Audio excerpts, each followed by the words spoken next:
Eto, sinong mga taga-Ramon Isabela? Saan yung where's my phone? Ayun, dali kunin ko lang yung phone ko, Kasi may nag-iiyak na taga-Ramon.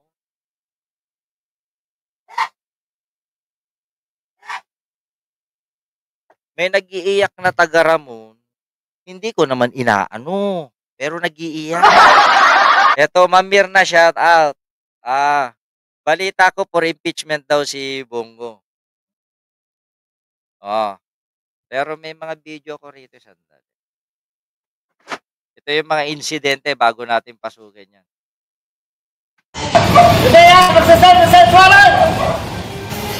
Sinalakay ng PIDEA at iba pang law enforcement agency ang isang bahay sa Antipolo, Rizal na umano'y shabu lab. Natagpuan doon ang mga liquid at powdered substance, mga plastic sachet na may bakas sa hinihinalang shabu at iba't ibang aparato sa paggawa umano ng droga. Ayon sa PIDEA, abandonado na ang bahay at wala rin silang naaresto. Pero tukoy na ng PIDEA ang may-ari o mga may-ari at operator nito. Ayun yung galing-galing ng gobyerno kahit araw ng election nangre-raid sila, no? At saka may nahuhuling mga ganito, mga laboratorio. Nung panahon ni Digong, alam.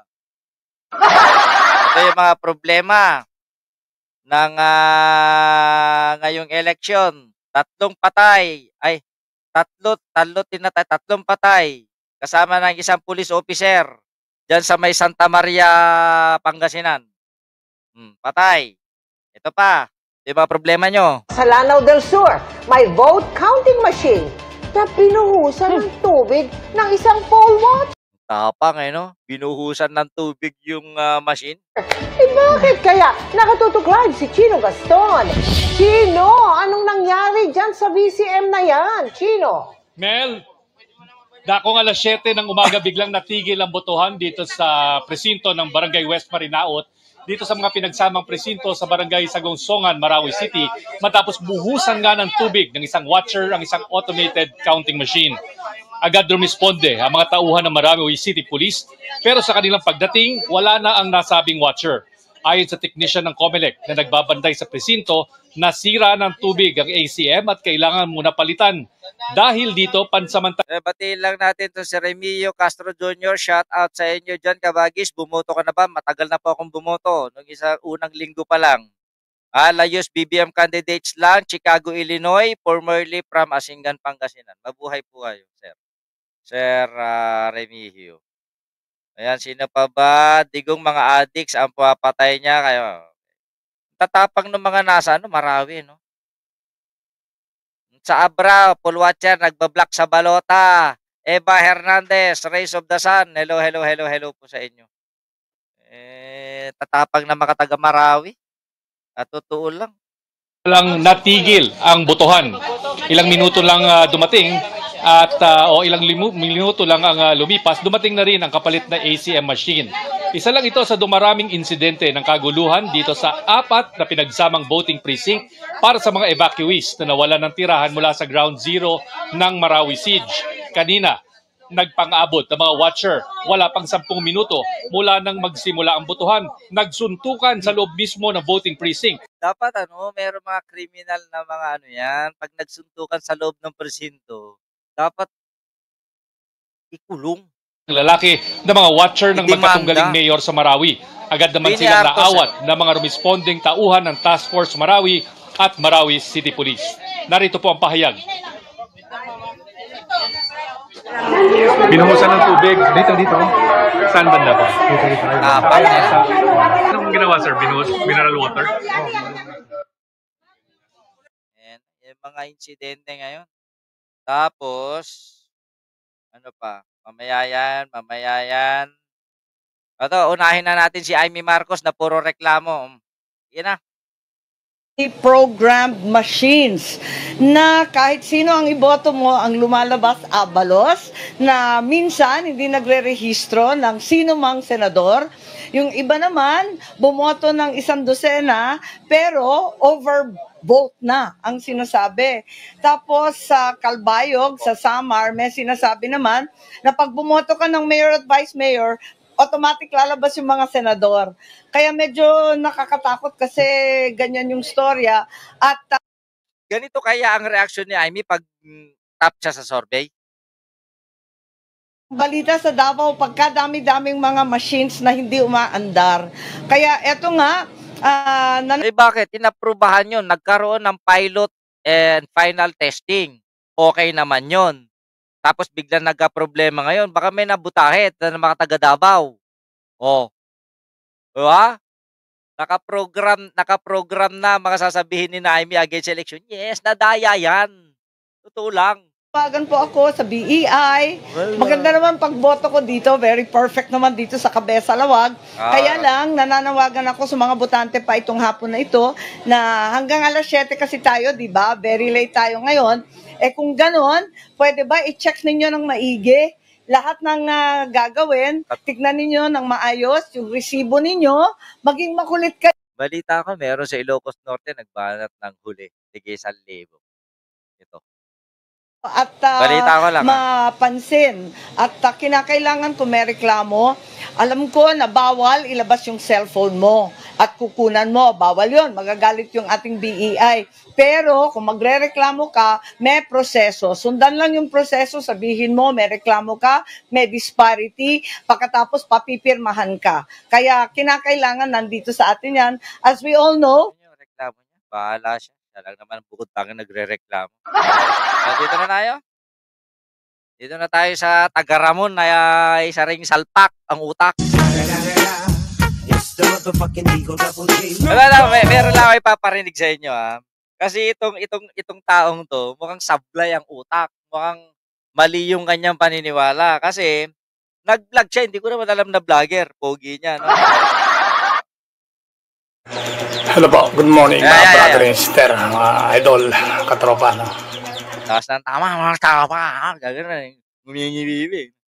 Ito lang ha, masasabi ko, no? Bakit? Sir, yung bugtit ba yun? Sir, bugtit, ano? Ano ka ba, sir? Nag-iisip ka ba o hindi, sir, ano? Sir, bugtit, ako manggagamot ako, ha?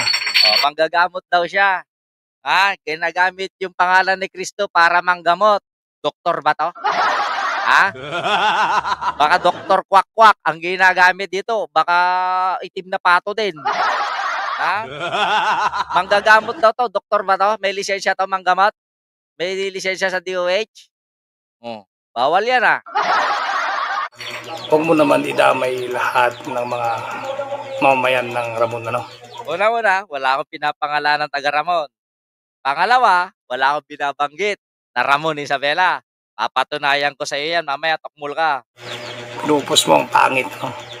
Hindi po kami patay gutom at hindi rin kami mukhang pera, no? Oh, dito sila patay gutom. gutom. Lang kasi hindi kami pumila, ha? Oh. Doon sa akin, mabinigyan ako. O yan. Pero hindi ako.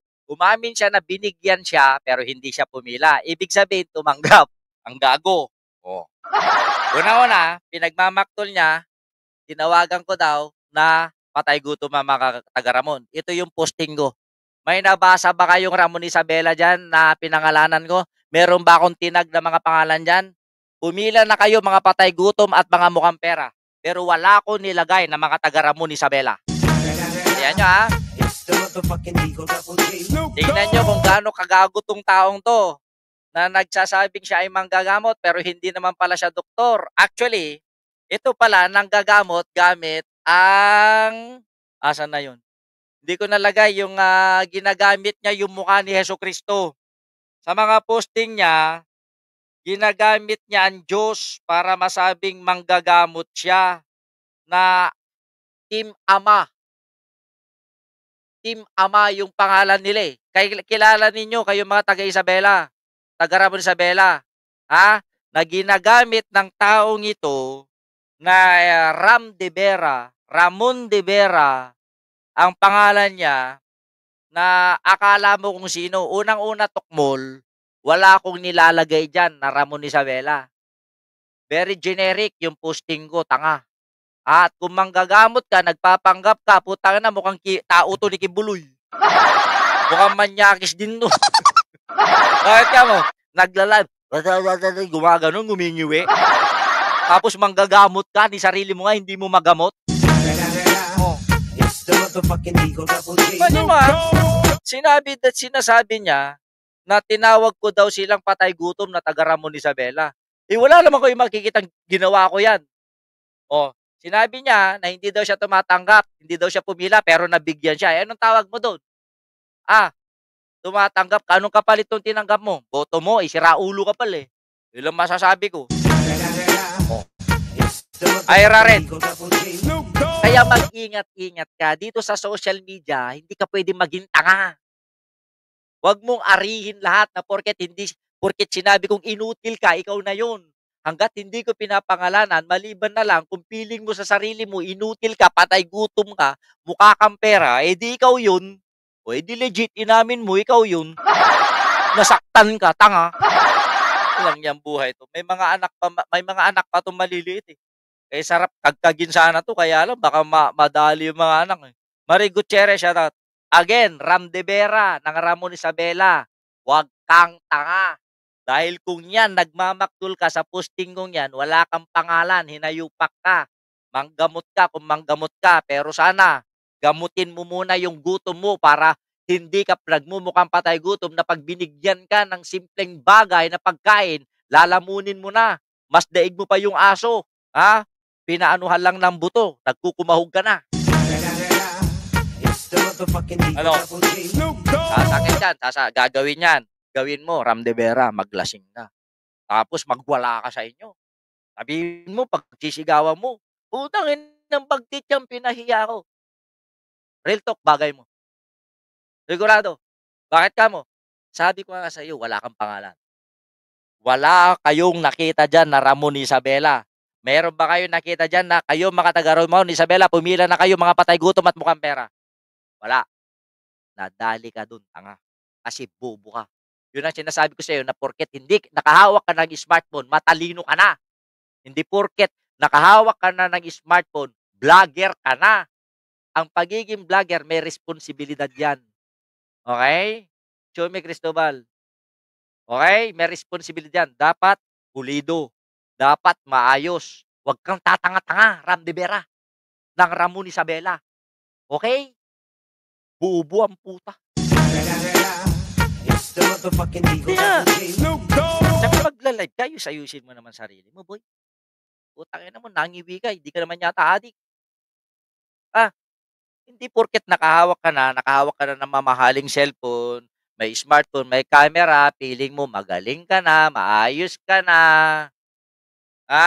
Tignan nyo mga DOH, nang gagamot daw to. Anong lisensya niyan ng gagamot? Tangina, tapal-tapal lang pala. Mag-ingat kayo, baka mas lalong mapaaga yung buhay mo pag ginamot ka ng hayop na to. Ito ka, isa pa sa nasasaktan. O eto, sa Ramon Isabela, Kapitan, pinapanawagan ka. Kapitan Roger de la Cruz, awan talaga babayin mo, wala ka daw talagang hiya. Ano yung sabat-sabatin, yung parang hinaharang. Hinaharang daw niya yung mga botante dyan sa gate ng school, dyan siguro San Miguel. Apay Kapitan, bakit Kapitan, nire-reviews ka na ba na hindi lumabas yung manok mo sa San Miguel? Magkanong pera ata iti madim inwaras. Basta ang balita ko diyan, 2,000 ang bigayan. Pero bakit yung natatanggap 1,000 lang? Nagkapera na naman si Kapitan. Hindi na. Kayo nahihirapan, kayo bumuboto, si Kapitan nagkakapera.